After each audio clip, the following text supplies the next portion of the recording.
नमस्कार बच्चों। अभी हमने पिछले वीडियो में क्लास 10th हिंदी जो आपके व्याकरण का पहला चैप्टर है रचना के आधार पर वाक्य भेद, रचना के आधार पर वाक्य भेद जो आपका ये पहला चैप्टर व्याकरण में है, इसको हमने थोड़ी सा शुरुआत किया था, जिसके आपके रचना के आधार पर वाक्य भेद के अनुसार इसका वर्गीकरण 3 आधार पर किया गया। 3 वाक्यों में इसको डिवाइड किया गया, बांटा गया है, जो आपने सुने थे, यानी कि सरल वाक्य, संयुक्त वाक्य और मिश्र वाक्य। ये 3 वाक्य रचना के आधार पर वाक्य भेद के अंतर्गत आते हैं। रचना के आधार पर इन 3 वाक्यों को लिया गया है। और क्लास 9th में आपने अर्थ के आधार पर वाक्य भेद पढ़े थे, जिसमें आपने विधान सूचक वाक्य, नकारात्मक वाक्य, प्रश्नवाचक वाक्य, आज्ञा सूचक वाक्य और भी कई प्रकार के वाक्य, कम से कम 8-9 प्रकार के वाक्य आपने पढ़े होंगे। तो सरल वाक्य अभी हमने पिछले वीडियो में पढ़ा था। इसका रचना के आधार पर वाक्य भेद का जो पहला भाग है, पहला वाक्य लिया गया है सरल वाक्य। इसको सुना था हमने, समझा था, और उसमें आपको बताया गया था कि जो सरल वाक्य होता है वो अपने आप में एक स्वतंत्र उपवाक्य होता है। स्वतंत्र उपवाक्य होता है ये सरल वाक्य, ठीक है कि नहीं।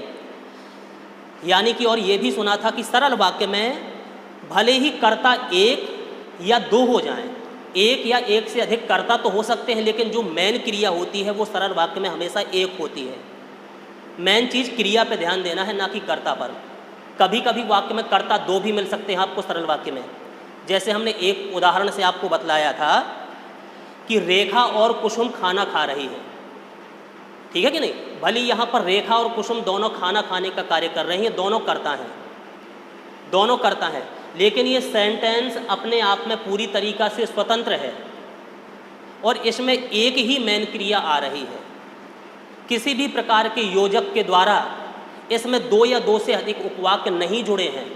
जो अपने आप में पूरी तरीक़ा से स्वतंत्र होता है और पूरा अपने आप में अर्थ प्रकट करता है, जिसमें एक ही मेन क्रिया होती है, भले ही कर्ता 1 या 1 से अधिक हो जाए, ठीक है। लेकिन अधिकांशतः वाक्यों में आपको एक उद्देश्य और एक विधेय ही मिलता है, लेकिन कभी कभी उद्देश्य 1 से अधिक हो सकते हैं, लेकिन मेन क्रिया 1 ही होती है, ठीक है ना। तो ये आपने कुछ सरल वाक्यों के बारे में अभी पिछले वीडियो में पढ़ा था। लेकिन आज इस वीडियो में हमें समझना है संयुक्त वाक्य के बारे में। ये संयुक्त वाक्य है क्या, किसको कहेंगे हम संयुक्त वाक्य। तो संयुक्त वाक्य का अध्ययन हमें इस वीडियो में करना है। तो सुन लीजिए, समझ लीजिए, सरल वाक्य से ये थोड़ा सा भिन्न है संयुक्त वाक्य। अगर कोई इसकी परिभाषा पूछे कि हम कैसे पहचानेंगे संयुक्त वाक्य को कि ये संयुक्त वाक्य है, तो समझ लीजिए, याद कर लीजिए, जो संयुक्त वाक्य होते हैं, संयुक्त वाक्य में 2 या 2 से अधिक, 2 भी हो सकते हैं या 2 से अधिक उपवाक्य जुड़े रहते हैं। संयुक्त वाक्य में 2 या 2 से अधिक उपवाक्य स्वतंत्र रूप से किसी समुच्चय बोधक योजक, किसी समुच्चय बोधक योजक पद से जुड़े रहते हैं। समझ में आई बात इतनी। जो संयुक्त वाक्य होता है उसमें 2 या 2 से अधिक सरल वाक्य होते हैं। 2 या 2 से अधिक सरल वाक्यों को जोड़ा जाता है, और वो सरल वाक्य जो हैं 2 या 2 से अधिक, वो काहे के द्वारा जुड़े रहते हैं, किसी भी समुच्चय बोधक योजक के द्वारा उन सरल वाक्यों को जोड़ दिया जाता है, ठीक है कि नहीं। और इन उपवाक्यों में समानाधिकरण संबंध होता है।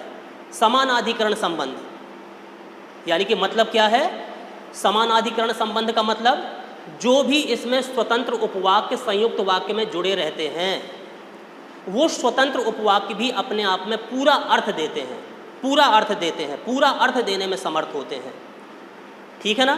तो ये चीज़ जान ली अपने कि संयुक्त वाक्य में 2 या 2 से अधिक सरल वाक्य जुड़े रहते हैं, और वो 2 या 2 से अधिक दोनों जो भी सरल वाक्य जुड़े हैं वो किसी समुच्चय बोधक योजक पद से, ठीक है कि नहीं, जुड़े रहते हैं। और उन दोनों उपवाक्यों में, उन दोनों सरल उपवाक्यों में समानाधिकरण संबंध होता है। जो भी सरल वाक्य इस संयुक्त वाक्य में आते हैं स्वतंत्र उपवाक्य जो भी आते हैं वो पूरी तरीक़ा से अपना बोध कराते हैं, उनमें पूरी तरीक़ा से अपना अर्थ का बोध होता है। ठीक है कि नहीं? तो ऐसे वाक्यों को हम कहते हैं संयुक्त वाक्य। समझ गए आप कि संयुक्त वाक्य क्या होंगे? ठीक है कि नहीं?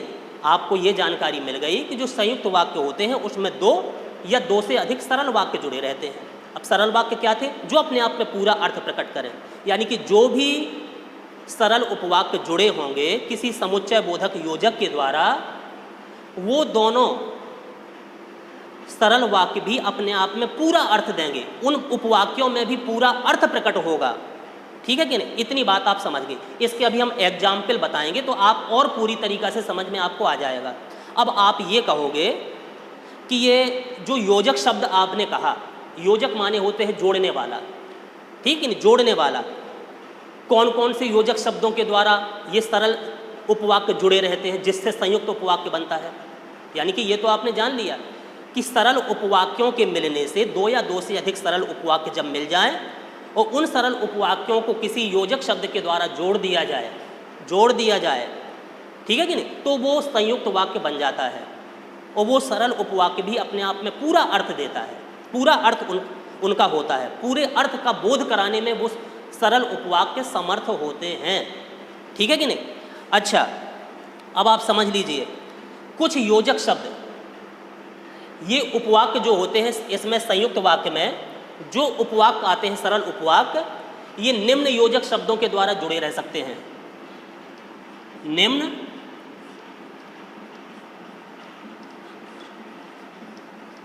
योजक शब्दों से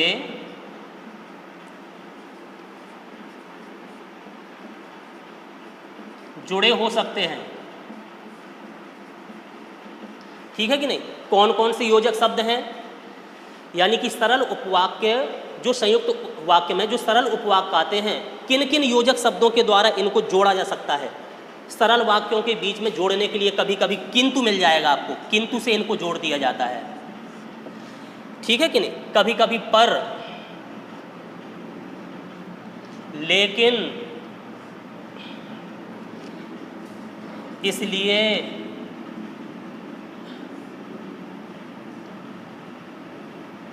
अथवा, या,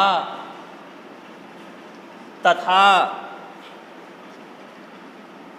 एवं, अतः, सो, मगर, वरना, अन्यथा,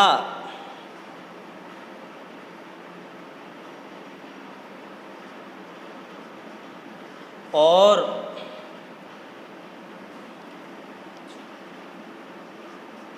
चाहे ना कि, ऐसे बहुत से योजक शब्द आपको मिल सकते हैं जो सरल वाक्यों को जोड़ने का काम करते हैं संयुक्त वाक्य में। ठीक है कि नहीं? तो ये जो हमने कुछ योजक शब्द आपके सामने लिखे, ठीक है कि नहीं, तो जो सरल उपवाक्य संयुक्त वाक्य में प्रयोग किए जाते हैं वो उपवाक्य निम्न योजक शब्दों के द्वारा जुड़े हो सकते हैं।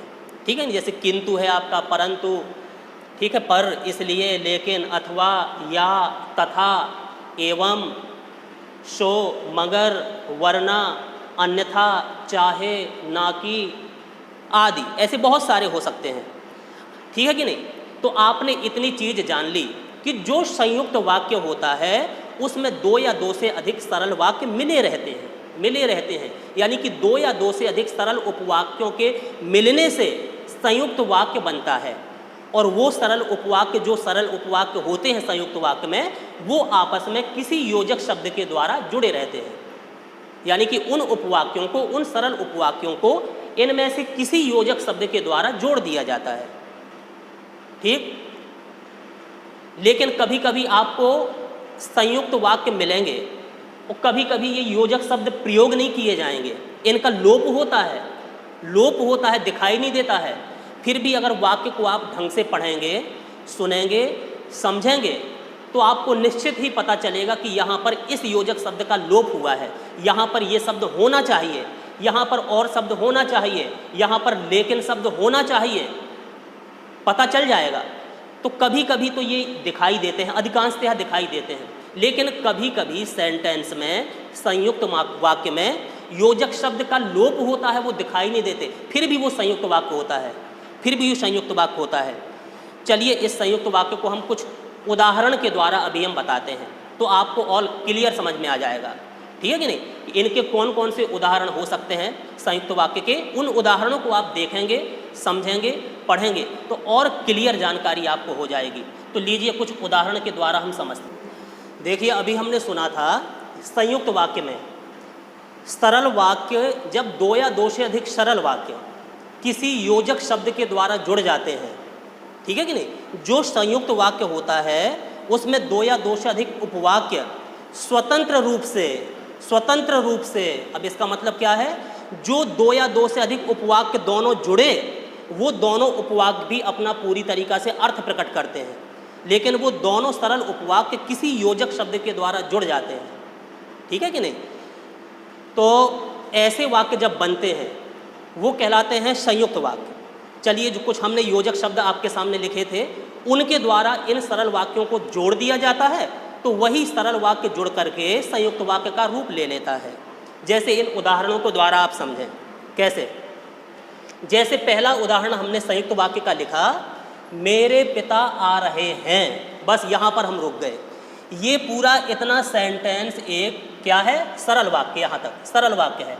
ये इतना सरल वाक्य अपने आप में पूरा अर्थ प्रकट कर रहा है पूरी तरीका से। कौन आ रहे हैं, मेरे पिताजी आ रहे हैं, हाँ भाई आ रहे हैं, पूरी तरीका से अर्थ ये प्रकट कर रहा है। तो ये एक सरल वाक्य है, ठीक है कि। और दूसरा सरल वाक्य यहाँ, भाई इंतजार कर रहे हैं, हाँ भाई लोग इंतजार कर रहे हैं। तो इन दोनों सरल वाक्यों को इस और योजक शब्द के द्वारा यहाँ पर जोड़ दिया गया। तो ये दो सरल वाक्य जुड़ गए एक योजक शब्द के द्वारा, ठीक है कि नहीं। तो इस प्रकार से ऐसे वाक्य क्या बन जाते हैं, संयुक्त वाक्य। अच्छा दूसरा देखिए उदाहरण, वे घर आ गए हैं, यहाँ पर देखिए रुक गए हम, समाप्त हो गया ये सेंटेंस, यहाँ से फिर आगे बढ़ रहे। किंतु, ये जो किंतु शब्द है इन दो सेंटेंस को जोड़ने का काम करता है, और ये दोनों सेंटेंस अपने आप में सरल वाक्य हैं और किंतु नामक योजक शब्द के द्वारा यहाँ पर जुड़े हुए हैं, इसलिए ये कैसा वाक्य हो गया आपका, संयुक्त वाक्य, ठीक है कि नहीं। आपको समझ में आ रहा होगा कि संयुक्त वाक्य में दो सरल वाक्य जुड़े रहते हैं, वो सरल वाक्य अपने आप में पूरा अर्थ देते हैं, पूरा अपने आप में वो वाक्य समाप्त हो जाते हैं, लेकिन आगे फिर दूसरा वाक्य बढ़ता है, दूसरा सेंटेंस शुरू होता है और वो सेंटेंस योजक शब्द के द्वारा जुड़ जाता है। तीसरा उदाहरण देख लीजिए, आज प्रतियोगिता है, बस है भाई है प्रतियोगिता, यहाँ वाक्य पूरी तरीका से समाप्त हो रहा है, ये पूरा अर्थ अपने आप में प्रकट करता है, इसलिए एक ये सरल वाक्य है। और ये सरल वाक्य अब यहाँ इसलिए एक योजक शब्द हमने जोड़ दिया, ठीक है कि नहीं, जोड़ दिया। और आगे क्या, विद्यालय जा रहा हूँ, ये विद्यालय जा रहा हूँ भी अपने आप में पूरा अर्थ दे रहा, इसलिए ये दोनों कैसे वाक्य हैं, सरल वाक्य। और इसलिए समानाधिकरण योजक शब्द के द्वारा जुड़े हुए हैं, ठीक है कि नहीं। तो ये भी आपका कैसा वाक्य हो गया, संयुक्त वाक्य, संयुक्त वाक्य। अच्छा अब और सुन लीजिए, जैसे मैं बाजार जा रहा हूँ, यहाँ पूरी तरीका से रुक गए हम, पूरी तरीका से हमने विराम ले लिया, अब आगे बढ़ा रहे दूसरा सेंटेंस, मैं बाजार जा रहा हूँ, ठीक है, अपने आप में पूरा वाक्य है, स्वतंत्र है, आगे कुछ कह नहीं रहा, अपने आप में पूरा स्वतंत्र वाक्य है।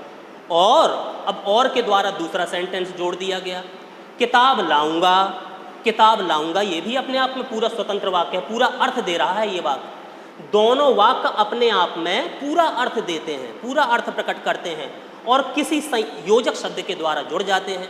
तो यहाँ भी ये सेंटेंस भी आपका कैसा वाक्य माना जाएगा, संयुक्त वाक्य, ठीक है। अगला उदाहरण देख लीजिए, राम दिल्ली जाएगा, चलिए यहाँ पर वाक्य समाप्त हो गया, पूरा अर्थ दे रहा है, सरल वाक्य।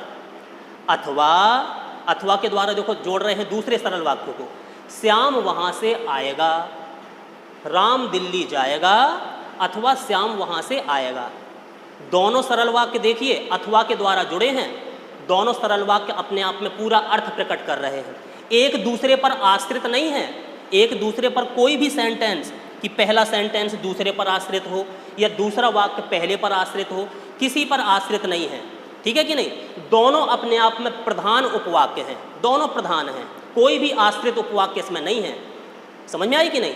यानी कि जो संयुक्त वाक्य होता है, ठीक है, उसमें जितने भी सरल वाक्य आते हैं सभी अपने आप में प्रधान होते हैं, सभी उपवाक्य अपने आप में प्रधान उपवाक्य होते हैं, कोई भी उपवाक्य एक दूसरे पर आश्रित नहीं होता है, ठीक है कि नहीं। तो ऐसे वाक्य कहलाते हैं संयुक्त वाक्य। आगे देख लीजिए, मैं स्कूल जा रहा हूँ, मैं स्कूल जा रहा हूँ, ठीक है, पूरा सेंटेंस स्वतंत्र है, किसी पर आश्रित नहीं है। और के द्वारा देखिए एक दूसरा सरल वाक्य जोड़ रहे, तुम सो रहे हो, ये भी अपने आप में पूरा वाक्य है, कोई भी सेंटेंस एक दूसरे पर निर्भर नहीं है, ठीक है कि नहीं। और ये दोनों सरल वाक्य और नामक और योजक शब्द के द्वारा जुड़ गए हैं, इसलिए ये वाक्य भी आपका कैसा हो गया, संयुक्त वाक्य, ठीक है। चलिए एक उदाहरण के द्वारा और समझ लें, बिजली चली गई, ये कैसा वाक्य हो गया इतना, बिजली चली गई, ये भी एक प्रकार का आपका सरल वाक्य है, अपने आप में पूरा अर्थ प्रकट कर रहा है और स्वतंत्र है, स्वतंत्र उपवाक्य है। इसलिए के द्वारा देखिए दूसरा वाक्य जुड़ रहा है, अंधेरा है, ये भी सरल वाक्य हो गया। तो यहाँ पर भी दो सरल वाक्य एक योजक शब्द इसलिए के द्वारा जुड़ रहे हैं। अतः इन सभी सेंटेंस में ऐसे सेंटेंस आपको कहीं भी मिल जाएं कि जिसमें दो या दो से अधिक सरल वाक्य का प्रयोग किया गया हो और वो सरल वाक्य किसी योजक शब्द के द्वारा, और कौन से योजक, समानाधिकरण, समानाधिकरण योजक शब्द के द्वारा जब जुड़ जाते हैं और दोनों सरल वाक्य यानी कि उस संयुक्त वाक्य में जितने भी सरल वाक्य आते हैं सभी अपने आप में स्वतंत्र होते हैं, सभी पूरी तरीक़ा से अपना उत्तर देते हैं, अपना अर्थ देते हैं, कोई भी उपवाक्य एक दूसरे पर आश्रित नहीं होता है, दोनों अपने आप में प्रधान उपवाक्य होते हैं। तो ऐसे उपवाक्य कहीं भी आपको मिल जाएं तो वो कहलाते हैं संयुक्त उपवाक्य। चलिए अभी हमने एक चीज़ आपको और बताई थी, अभी तो हमने इन वाक्यों में योजक शब्दों का प्रयोग कर दिया, योजक शब्दों का प्रयोग किया कि दिखाई देते हैं कि इनके द्वारा वाक्य जुड़े हुए हैं, इन योजक शब्दों के द्वारा वाक्य जुड़े हैं। लेकिन कभी कभी आपके पेपर में ऐसे सेंटेंस भी दे सकते हैं कि योजक शब्द दिखाई नहीं देते, उनका लोप होता है, लेकिन फिर भी वो संयुक्त वाक्य होते हैं, फिर भी वो संयुक्त वाक्य होते हैं। लीजिए कुछ उनके उदाहरण भी अपन लोग देखते हैं, समझते हैं। देखिए अभी हमने संयुक्त वाक्य में ऐसे वाक्यों को देखा जिनमें समानाधिकरण योजक शब्द का प्रयोग किया गया था, वो आपको सामने दिखाई देते थे, ठीक है कि नहीं। इसलिए उनको देख करके आप लोगों ने पहचान लिया कि संयुक्त वाक्य है। लेकिन कभी कभी जैसे हमने बताया कि संयुक्त वाक्य होता है, फिर भी वो योजक शब्द जिसके द्वारा जुड़ा होना चाहिए उसका लोप होता है, दिखाई नहीं देता है। लेकिन ऐसे वाक्यों को अगर आप गौर से पढ़ेंगे, समझेंगे तो पता चलेगा कि किसी ना किसी योजक शब्द वहाँ पर होना चाहिए। जो उपवाक्य उस संयुक्त वाक्य में प्रयोग किए गए हैं, कोई ना कोई समानाधिकरण योजक शब्द का वहाँ पर प्रयोग होना चाहिए था, लेकिन वो है नहीं, उसका लोप है। जैसे कुछ इन वाक्यों में आप लोगों ने समझ लिया होगा, समझेंगे हम लोग। जैसे पहला वाक्य हमने देखा कि दुनिया में रहने वाले रहेंगे, दुनिया में रहने वाले रहेंगे, ये पूरा सेंटेंस अपने आप में पूरा अर्थ प्रकट करता है, अपने आप में पूरी तरीक़ा से प्रधान उपवाक्य है और सरल उपवाक्य है। दूसरा उपवाक्य यहाँ से शुरू हो रहा, जाने वाले जाएंगे, ये वाक्य भी अपने आप में पूरा अर्थ प्रकट करता है। दोनों वाक्य अपने आप में प्रधान उपवाक्य हैं, ठीक है कि नहीं। लेकिन इसको अगर गौर से पढ़ेंगे, दो सरल वाक्य हैं इसमें, ठीक है, लेकिन गौर से अगर आप पढ़ेंगे, ध्यान देंगे तो आपको पता चल जाएगा दुनिया में रहने वाले रहेंगे और जाने वाले जाएंगे। आप लोगों को पता चले कि यहाँ पर और अभी होना चाहिए था, लेकिन और शब्द लिखा नहीं है, दिखाई नहीं देता है, फिर भी लगता है कि यहाँ पर और होना चाहिए था, ठीक है कि नहीं। अपने आप ऐसा महसूस हो जाएगा, देखने से समझने से आपको पता चल जाएगा। तो अगर ऐसे उपवाक्य भी आपको मिल जाएं, ऐसे वाक्य भी मिल जाएं, तो वो भी आपको संयुक्त वाक्य होते हैं, जहाँ पर दो सरल वाक्य अपने आप में पूरा अर्थ प्रकट करें, ठीक है ना। तो दुनिया में रहने वाले रहेंगे, जाने वाले जाएंगे, यहाँ पर काहे का लोप कर दिया गया, और योजक शब्द का। वैसे होना क्या चाहिए था, दुनिया में रहने वाले रहेंगे और जाने वाले जाएंगे, ठीक है ना। तो भले ही और का लोप है, लेकिन वाक्य को पढ़ने से पता चलता है, समझने से, कि यहाँ पर और छिपा हुआ है, छिपा हुआ है। और दोनों सरल वाक्य अपने आप में पूरा अर्थ देते हैं। योजक शब्द यहाँ पर छिपा हुआ है, विलुप्त हो गया है, दिखाई नहीं दे रहा है, उसका लोप हो गया है, ठीक है कि नहीं। तो ये वाक्य भी आपका, ऐसे वाक्य भी आपके कौन से वाक्य होंगे, संयुक्त वाक्य, ठीक है ना। यहाँ पर देखिए और का लोप कर दिया गया। अब दूसरा वाक्य सुन लीजिए, क्या सोचा था, क्या सोचा था, अपने आप में पूरा अर्थ देने वाला एक सरल वाक्य। क्या हो गया, यहाँ पर भी काय का आपको दिखाई देता है पर, कि पर होना चाहिए था, पर के द्वारा ये दोनों उपवाक्य जुड़े होने चाहिए थे, ठीक है। क्या सोचा था, पर क्या हो गया, क्या हो गया, ये दोनों सरल वाक्य पर के द्वारा जुड़े होने चाहिए थे, लेकिन पर ना होकर के पर को लोप कर दिया गया, लेकिन पर होना चाहिए था, ठीक है कि नहीं। तो ऐसे वाक्य, ये वाक्य भी आपका कौन सा हो जाएगा, संयुक्त वाक्य। आप लोग अपने आप देख लीजिए कि जहाँ पर दो सरल वाक्य हो और दोनों सरल वाक्य प्रधान उपवाक्य ही हो, दोनों अपने आप में पूरा अर्थ देते हो, किसी एक दूसरे पर निर्भर या आश्रित ना हो, ठीक है कि नहीं, वो वाक्य आपके कौन से होंगे, संयुक्त। भले ही आपको योजक शब्द दिखाई दे, अन्यथा ना दिखाई दे, भले उसमें सामने उसका प्रकटीकरण किया गया हो या उसका लोप कर दिया गया हो। जैसे तीसरा सेंटेंस, काम किया है, काम किया है, ये वाक्य अपने आप में पूरा अर्थ दे रहा है और स्वतंत्र है और प्रधान है, इसलिए सरल वाक्य है। आगे का वाक्य, पैसा तो लूँगा ही, ये भी अपने आप में पूरा अर्थ प्रकट करता है, स्वतंत्र है, ठीक है कि नहीं, स्वतंत्र है। यानी कि दो सरल वाक्य हैं और दोनों प्रधान हैं, दोनों प्रधान उपवाक्य हैं, दोनों सरल उपवाक्य हैं। तो क्या है ये, काम किया है, पैसा तो लूँगा ही। भले ही यहाँ पर आपको योजक शब्द नहीं दिखाई दे रहा, इसलिए पता चलता है कि शायद ऐसा होता तो और अच्छा बन जाता। कैसा, काम किया है इसलिए पैसा तो लूँगा ही, इसलिए का यहाँ पर लोप कर दिया गया, जबकि होना चाहिए था, लेकिन नहीं दिखाई दे रहा। फिर भी आप लोगों ने अगर ध्यान से पढ़ लिया, समझ लिया, तो पता चल जाएगा कि इसलिए का यहाँ पर लोप कर दिया है, लोप कर दिया गया है। लेकिन ये है कौन सा वाक्य, आपका संयुक्त वाक्य ही है, ठीक है कि नहीं। एक उदाहरण और देख लीजिए, क्या लिखा है, मुझे आज जल्दी जाना था, मुझे आज जल्दी जाना था, देर हो गई। दोनों उपवाक्य स्वतंत्र हैं, अपना अर्थ देते हैं, लेकिन यहाँ पर बताइए दो उपवाक्य हैं, इसलिए जान के दोनों स्वतंत्र हैं, दोनों प्रधान हैं, तो संयुक्त वाक्य है। अगर पूछे कौन सा योजक शब्द यहाँ पर लोप किया गया है, तो गौर से ध्यान से अगर आप पढ़ेंगे कि मुझे आज जल्दी जाना था लेकिन देर हो गई, लेकिन शब्द अगर यहाँ होता तो और सही वाक्य बन जाता, अच्छा लगता सुनने में, ठीक है ना, पढ़ने में सही लगता। तो यहाँ पर लेकिन का लोप कर दिया गया है, लोप कर दिया गया है। लेकिन ये कौन से वाक्य हो गए, संयुक्त वाक्य, ठीक है ना। तो ये आपने समझ लिया, अभी आपने संयुक्त वाक्य के बारे में जान लिया। फिर से एक बार सुन लीजिए, संयुक्त उपवाक्य या संयुक्त वाक्य में दो या दो से अधिक, ठीक है, दो या दो से अधिक उपवाक्य, दो या दो से अधिक उपवाक्य स्वतंत्र रूप से किसी समुच्चय बोधक पद से जुड़े होते हैं, किसी समुच्चय बोधक पद से जुड़े होते हैं। और वो दोनों उपवाक्य जो समुच्चय बोधक पद से जुड़े हैं, वो सभी उपवाक्य अपने आप में पूरा अर्थ प्रकट करते हैं, स्वतंत्र होते हैं और दोनों उपवाक्य प्रधान होते हैं, ठीक है कि नहीं। ये कभी कभी, ये अधिकांशतः योजक शब्दों के द्वारा जुड़े होते हैं, लेकिन कभी कभी योजक शब्द का लोप भी कर दिया जाता है। तो आप भटक मत जाना, ये आपको पूरी तरीक़ा से समझ में आ गया होगा।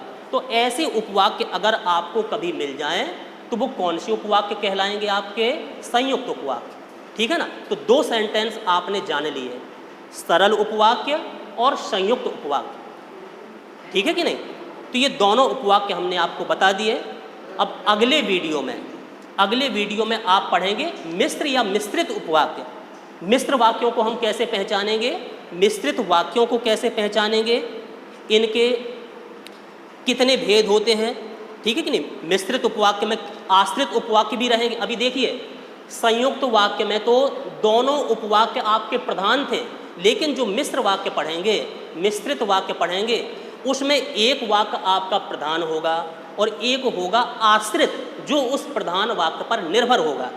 ठीक है कि नहीं? तो मिश्रित उपवाक्य क्या है, उसमें कितने प्रकार के आश्रित उपवाक्य पाए जाते हैं, ये आपको अगले वीडियो में पढ़ने को मिलेगा। अभी आपको ये संयुक्त वाक्य बहुत अच्छी तरह से ढंग से पढ़ना है, समझना है। कहीं कोई दिक्कत महसूस होती है आपको पूछते रहना है। इसलिए अब इस भाग को हम यहीं पर समाप्त करते हैं। धन्यवाद।